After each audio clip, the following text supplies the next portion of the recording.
Hello, this is Mr. Yeager. We are introducing force today. We break up force into two parts in AP. We look at what's called basically equilibrium situations, which you're going to be introduced to what is equilibrium today, and into dynamic forces, which is basically the opposite of equilibrium, when there is acceleration that is occurring, basically. But first, this is just a very much an introductory PowerPoint to what is force, what are the different types of forces out there, and then a little bit about Newton's law. So here we go. So, I mean, the very, very basic definition of a force is a push or a pull, okay? There are a lot of different forces out there. There's gravitational force, which we also call weight. These are the same thing. Weight and gravitational force are the same. There are electromagnetic forces. Let me get my pen back. We're going to have a good time with the pen again today, it looks like.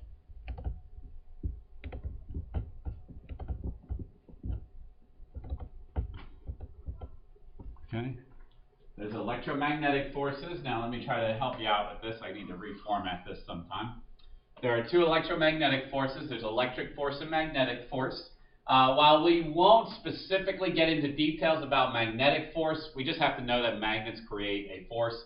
We will get into electric force basically near one of our last units of the year. But again, we should just know that the electric force is created by electricity or between charges. Okay. Tension would be the next one, so that's not electromagnetic. Tension is another force, obviously created by strings, wires, or ropes, springs, cables, rigid rods, muscular contraction. All of those are examples. All of these are examples of tension. The only one I'll say we probably want to switch is down to spring would probably go more into compression, but we will be talking about obviously the idea of when you have a rope, we call it tension force. Compressional forces, that would be your springs. Rigid rods, that would be more like you're trying to bend it and then it obviously gets released. And then another one would be friction. Okay. There is one more we should add to this list as well. It's called the normal force. Okay. The normal force. That is another one that we will talk about in a great detail. Okay. But all of these forces create a push or a pull. I'm going to add a little bit more to this. A force causes a mass to accelerate. All right.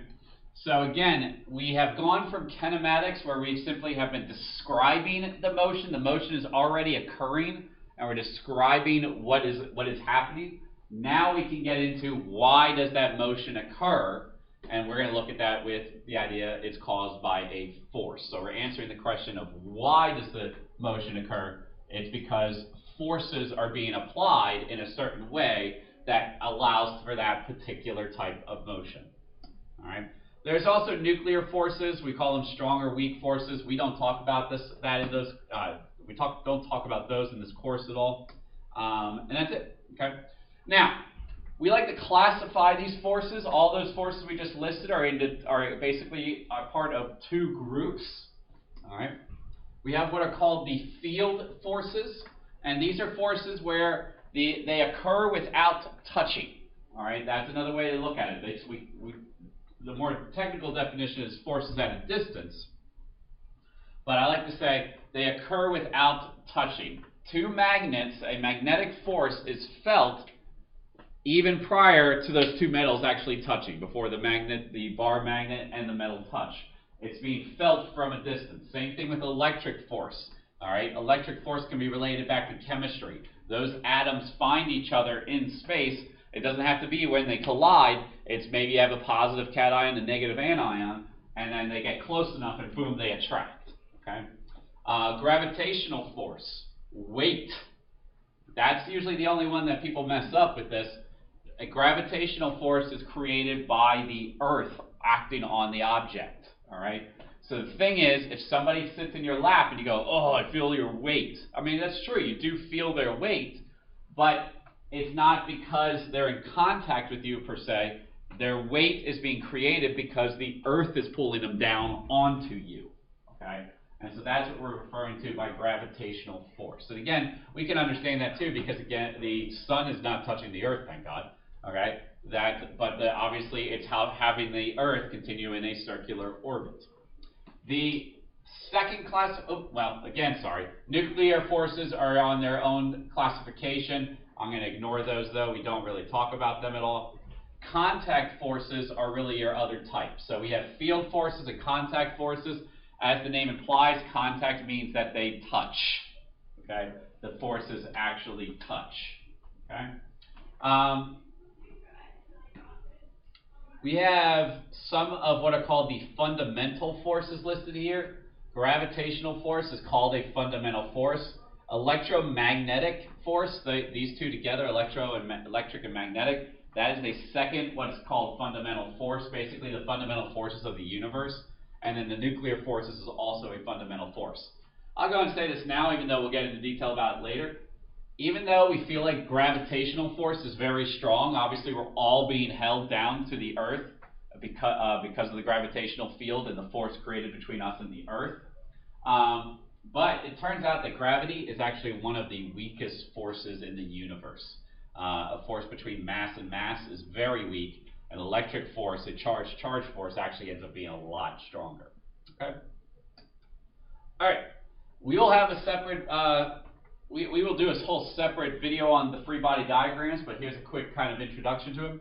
These are the drawings that we're going to be doing quite a bit during this unit. It's something that all year long, this is an invaluable technique that you'll be using to illustrate what is happening. And again, in this unit, it'll help you go, wait, what direction is the force? Which way is it going? What's it interacting with? That's usually the biggest thing.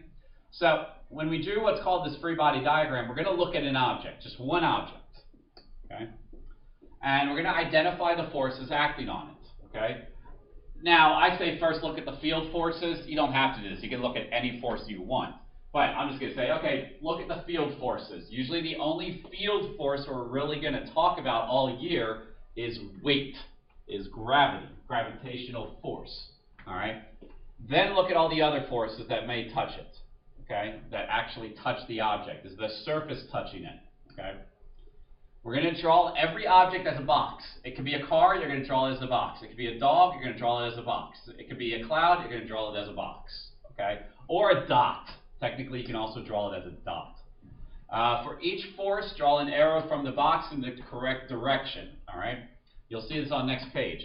The arrow comes from the box, pointing in the direction that's being applied. Some people mess that up on the early ones, drawing the arrow toward the box. All arrows should be pointing away from the box. And then you're going to, we're going to figure out that we're going to be using the same forces over and over and over again. Right here you have a very simple free body diagram. You can see I drew whatever this object is. It's a box. Again, you could do it as a dot if you really want to, a very large dot. All right, but then we have these forces coming out from the center of it. I will tell you, you don't have to draw it from the center. A lot of people just draw it from the edges. That's fine. From the sides, obviously. I'm going to tell you most of them will be drawn left, right, up, or down, but we always draw them right from the middle of the sides, essentially. Okay. So what are the most common forces that we're going to be involving? We have weight. Okay. We also said this is called gravitational force. They're the same thing. Okay? We don't call it just gravity. Gravity by itself, by definition in this class, is not a force. It's an acceleration that's created due to the force. Okay? So we have to label this as gravitational force or weight. We don't say gravity in for responses. All right? Again, the nice thing about weight, this is a big one, it always acts straight down when you're on Earth. It doesn't matter if the object's on an incline or kind of going sideways or whatever. Weight is always drawn straight down. Straight down. Okay, so it starts from the bottom of the box, straight down. All right. Now, when we do get to orbiting problems, universal gravitational force problems of satellites and moons and planets orbiting, then the weight or gravitational force could be drawn a different direction, obviously pointing toward the mass that is pulling on the object. Okay, but on Earth, it's very important right from the beginning. drawn straight down. It's actually like an always rule for any object on a planet or on Earth. Earth's gravitational field has a strength of 10 meters per second squared near the surface. We talked about that in the last unit. That's G, okay? And the symbol for weight, when you draw the arrow, you need to write a symbol. It'll always say in free responses, draw the free body diagram and then label. Draw the free body diagram and then label. One of the most common symbols for weight is simply the big W, but I'm going to tell you, you can write the symbol as F of G, meaning gravitational force or force due to gravity, or some people even do it this way, F of W, okay? I will tell you real quickly, this is a common thing I'll see like 2 or 3 students do, and I always mark them wrong. This is not a good label for weight, because this is the label for acceleration due to gravity. So that won't work, okay? This is a different symbol. So write FG, FW, or W, okay? The formula for weight, which should just become common knowledge, okay? Something that you don't even think about and you just do right away. Weight is always equal to mass times gravity, acceleration due to gravity, M times G. M has to be in kilograms when you do this, okay? You have to make sure your mass is in kilograms and then multiply by 10. That would be your answer. All right, so I'll do a very, very quick example. My mass is about 75 kilograms. That's close to about 180 pounds, okay? And so my weight, according to the formula, would be 75 times 10. So I weigh 750. Now that might make me cry if I stepped on a scale and see that it says 750 on it. But this is, we're going to get to the unit, 750 what are called newtons. And a newton is a fairly small unit of force. Okay? 1 newton is not that much force involved with it at all. Okay? So, but you can see why we don't do Newton scales. I think a lot of people would be upset. All right. What we're going to talk about now is a couple what are called surface forces. And these, again, are going to be so common. You're not going to even be thinking about it so much. The first one's called the normal force. So this is one, obviously, that is brand new to almost everybody in physics. They've never heard of this normal force before. It sounds, again, normal. It doesn't sound like it's very specific. The normal force is created by the surface and it's pushing back against you. Okay? So it's the idea of it's a pushback force. It's something where maybe you're pushing down with your weight and the normal pushes back up. Okay? So again, this is an example of why I'm standing on the floor. Okay? The earth is pulling me down with weight. The weight is created between the earth and me. So the earth is trying to pull me all the way to the center of the earth. The thing is, I have ground below me. And so what does the ground do? It pushes back up. And the ground is pushing me with what's called a normal force. Okay? The normal force is always drawn perpendicular to the surface. All right? So a common mistake is a lot of people go, oh, okay, well, weight's down, normal's up. Nope, nope, nope, nope, nope. Okay? You got to think the normal is the surface pushing back up on you. So if you look at like the second example in the middle here, this surface, this normal, can be at an angle. Okay, it doesn't have to be straight up. Technically, if I push an object against a wall, it's going to the normal force is going to push straight out from the wall. So the normal force, there's no specific direction. It could be up, down, left, right, or at an angle, depending on what the surface is doing. We could technically have a downward normal force if I push something against the ceiling. That would mean the ceiling, the surface of the ceiling pushes back and would push down. So that is called the normal force. Okay? It comes from a mathematical definition for what's called a normal line, which you might know that from math classes. Okay? A normal line, oops, something went wrong here.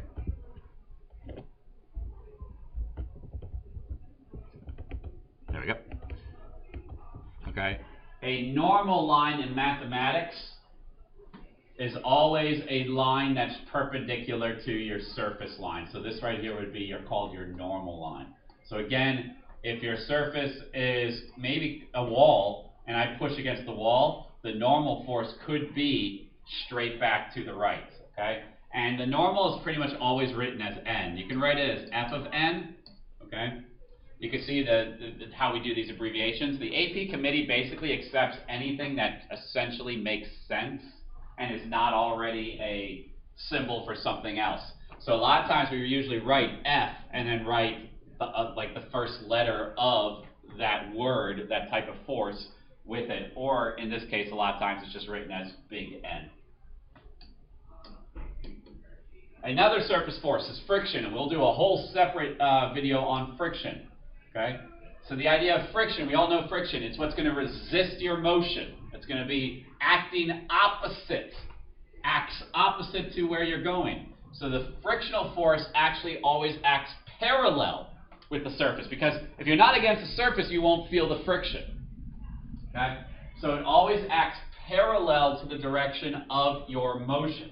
So a lot of times you might get a question where it's like, which direction is this the one on the far left box going? That if the frictional force is pointing to the left, that means this box must be trying to go to the right. You can see the frictional force can be at an angle. Again, frictional force can be in any direction. The only one that's always one direction is weight. Weight's the only thing that's always one direction. Everything else depends on what the object's doing and which way it goes. So frictional force is always parallel. It's usually labeled as just small f. That's fine. You can label it, as you can see up top, FF. Capital F, lowercase f. Both of those are generally the most common versions, the common abbreviations. Other forces that may come up, we got tension force, which we'll label F of T or just capital T. This is whenever you have some sort of a rope involved. Okay. If you have a compression force, okay, we can. It might be a spring force. That one we won't see so much yet, but it could be here and there when you just have to draw a diagram. The last one is called what's called a applied force. This would be just like any other force of like a person actually pushing on the box itself. We call that F of A. Okay? So those are just ones we're going to fill in as we need. Okay? So here's a quick example. We have a box sliding to the right on a rough, level ground. What forces are acting on it? All right? I'm on a rough, level ground. So I'm going to have weight acting on it, normal acting on it, and friction acting on it because the surface is rough. When you see the word rough, you know there's friction. Okay? There'll be problems where there might be a smooth surface, which they're basically going to say means no friction. Okay? But at that point, there's no other indication of any forces. So if I drew this, it would be weight down, normal up, and the frictional force to the left. Okay? Let me go and say this very quickly because this is a common error early on.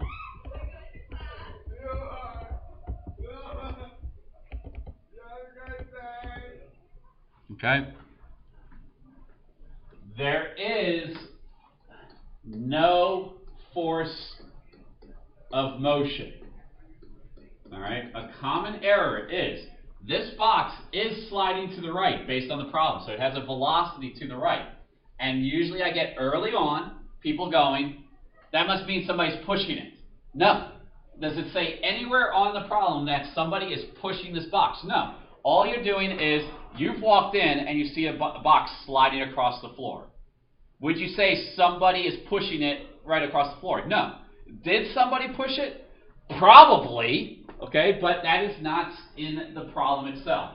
So just because something is moving does not mean there is a force of motion. That's what I usually try to call it. There is no such thing. A car moving along, yes, if it hits something, it's going to create a large force, but it doesn't have that force until it interacts with another object.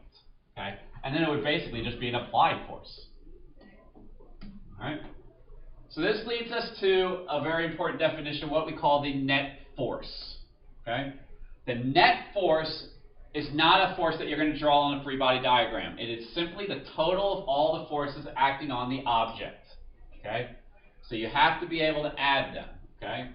Because force is a vector quantity. Force has direction and magnitude. Now, a couple things off this. Okay?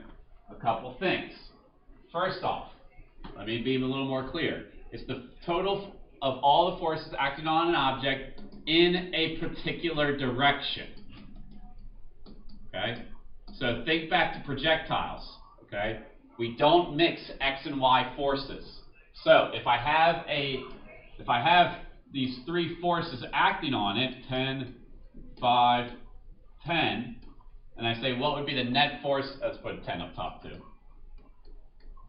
Let's put what would be the net force on this object? We would not do 10 plus 10 plus 10 plus 5. That would not be correct. Okay?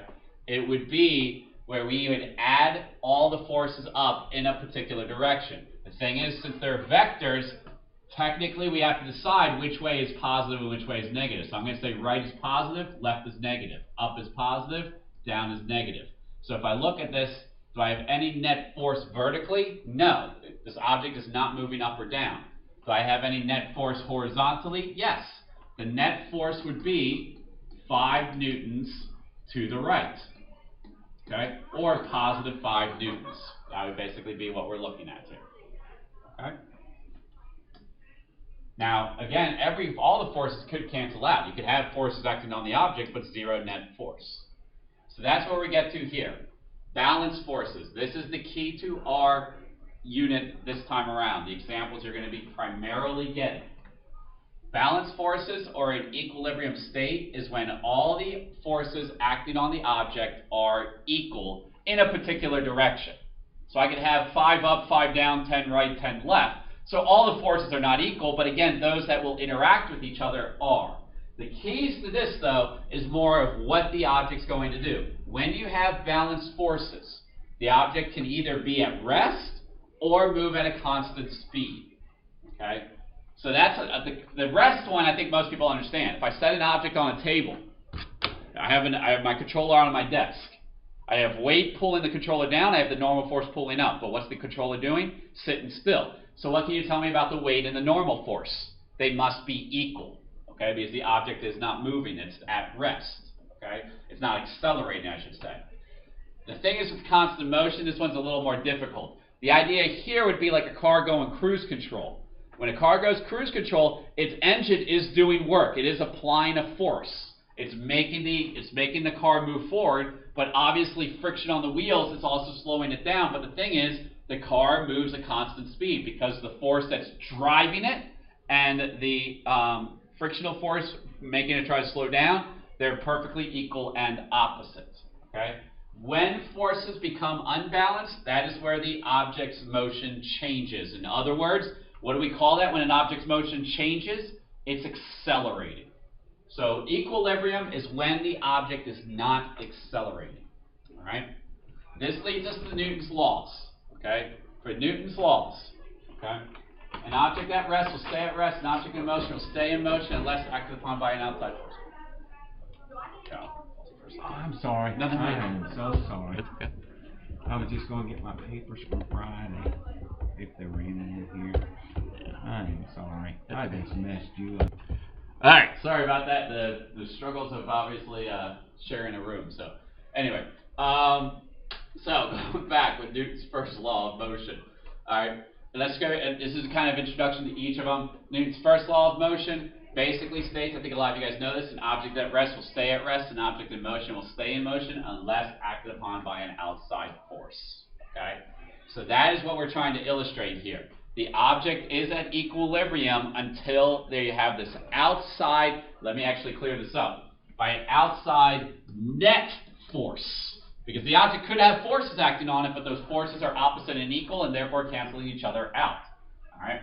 But an object will keep doing what it's doing unless acted upon by an outside force. So you will get some of these questions where it's like a rocket ship is in outer space.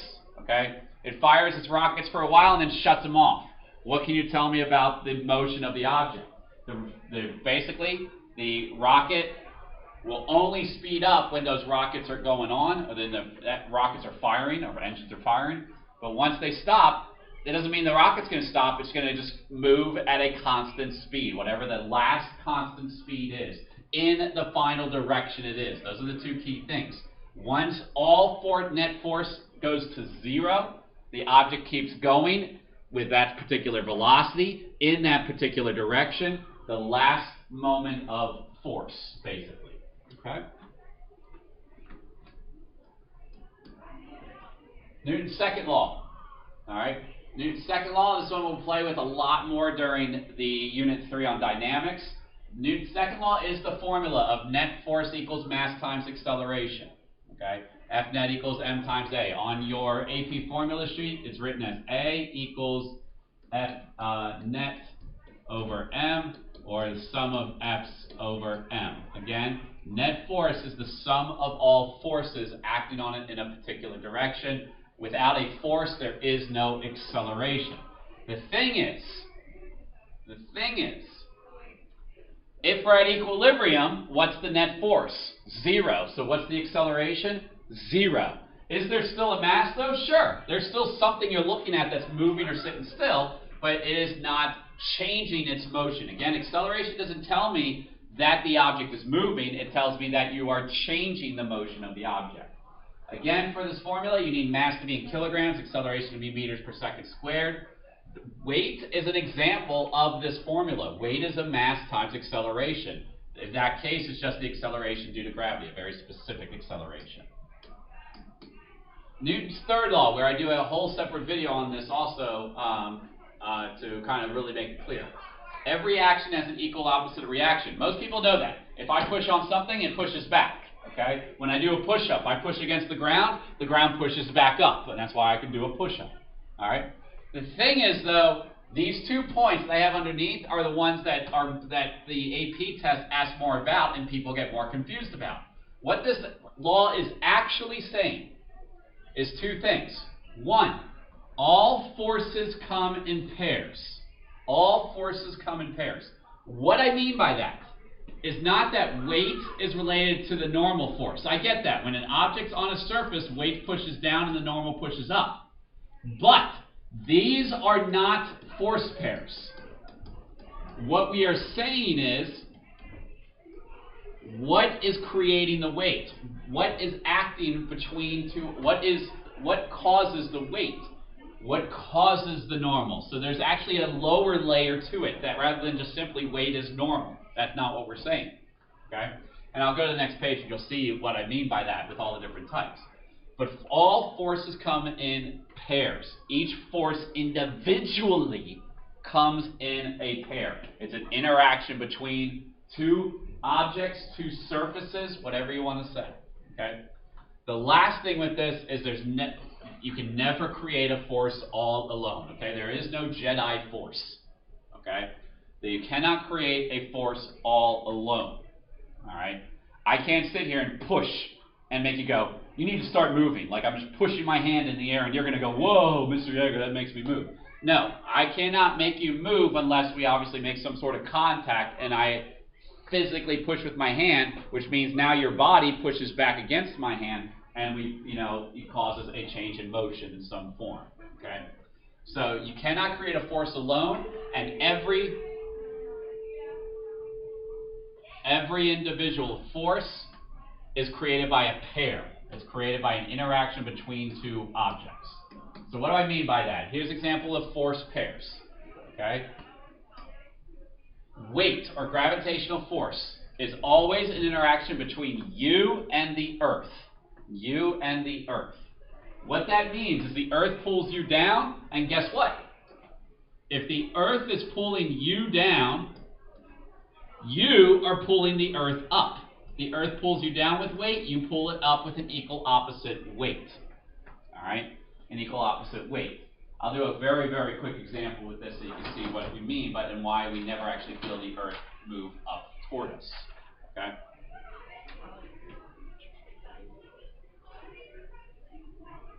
All right, yeah. So that's one.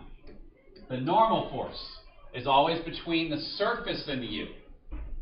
So that obviously if there's no surface, there won't be a normal force. You could be falling through the air, there's no normal force.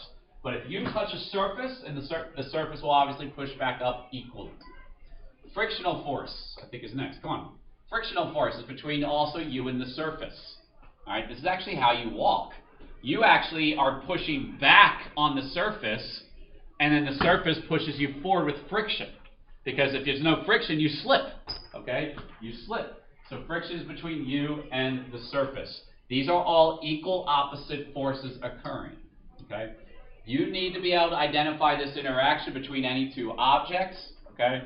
Again, I'll probably go in more detail on this in a different video, but I do want to just end with one quick example, basically showing you the idea of weight. Okay? But, well, after this. What forces are on this box? The box is basically sitting at rest. Oops. I guess I have to fill that in. If this box is sitting here at rest, it only has two forces acting on it. Weight and normal. What can you tell me about both of these forces? They will be equal and opposite, but not because they are force pairs. What is creating these forces? In other words, what is creating the weight? This would be the interaction between the box and the earth. Students, if you are the normal young lady looking would for be a between fit bed, please return to the main office. would be between the box and the surface. The weight would be box and earth. Normal would be box and surface. It just turns out that these are equal to each other. Lisa Hewitt, will you report to the main office? Thank you. All right. So let me just show you one quick example. I don't think I have the exact amount for the mass of Earth, but again, let's go back to my example. Okay. If I am standing on the Earth, well, that's a very small Earth, and it's pulling me down. Okay. And I've already said it's going to pull me down because I am 75 kilograms, and the Earth pulls me 10 meters per second squared. So therefore I'm 750 newtons. So the Earth is pulling me down with a 750 newtons. This is Earth on me. So how much force am I creating on the Earth? The answer is I'm pulling the Earth up with my gravitational force of 750 newtons. Okay? So I am pulling up on the Earth, me on Earth, I'm pulling it up with 750 newtons. The thing is, why isn't the Earth accelerating toward me? Well, the answer is it is. It is, but I'm never going to notice it. Because the Earth, again, I don't think I have the exact number, I'm going to make it up a little bit, is something like 5.24 times 10 to the 24th kilograms times A. If I solve for A, let me get my calculator.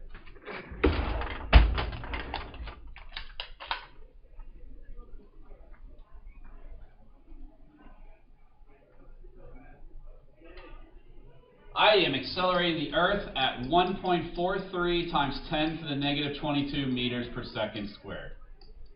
Okay? I don't think I'm going to feel that. Okay? That is very, very, very, very, very, very, very little tiny acceleration. The other thing you have to think about is there's probably somebody on the other side of the Earth, okay, that is pulling the Earth back down the opposite direction at that rate. So guess what? The overall net force on the Earth would be zero in some way.